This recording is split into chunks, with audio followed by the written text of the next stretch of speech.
কিন্তু তাই নির্বাচন যখন আইছিল তখন তাই খুব বিল হইয়া হইয়া পুরো আপনারা লাগালো যেমন আমরা এজিপি প্রার্থী এগুলো আছেন জেলা পরিষদ আর কংগ্রেসের প্রার্থী এগুলো আসলাম আপনার ভোট কিন্তু সবে দিয়েছেন কংগ্রেসে, এটা আপনারা মানিয়ে নিতে পারবো।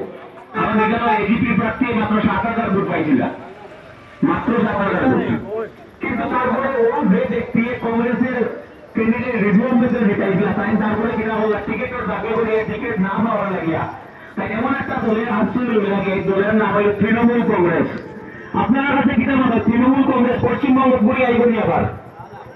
এবার আমরা পশ্চিমবঙ্গতে ঘুরে আইতে দিয়ে আমরা তৃণমূল কংগ্রেসে, আর তৃণমূল কংগ্রেস থেকে নিয়ে আইছেন রাহুল গান্ধী। আর রাহুল গান্ধীর ভোট দেওয়া মানে আগে ভোট দেওয়া তাই ঘুরিয়ে কিনা করা হয়েছে কারণ যেদিন ভোট শেষ হইব এর পরের দিন রেজাল্ট দেবেন, রেজাল্টটা বলে দিন তার শরীরের খাবারের দামে বন্ধ রেখে তাই গিয়ে আমরা মুখ্যমন্ত্রীর দরজা গিয়ে করা না বা আমি আইছি আমার জায়গা দিন। কিন্তু বিজেপির এখন আর রানুঘা সিদ্ধেরামে যে ধরনের মানুষের দোকান নাই। আর কংগ্রেস তো যখন আপনারা পুরানা মানুষের তুলে নিয়ে গেল কংগ্রেসেরও সেই অবস্থা।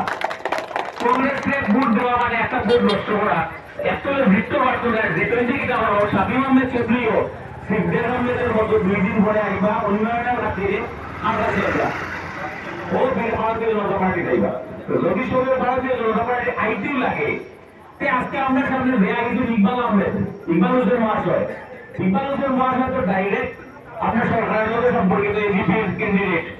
তো যদি আমরা তাকে ভোট দেই আর যে মানুষটা আমরা জানতাম আগে মানুষের ওইটা অ্যাম্বুলেন্স করে 108 মানে আমরা একটা অ্যাম্বুলেন্স আছে ফোন করানো হলে আই যায়।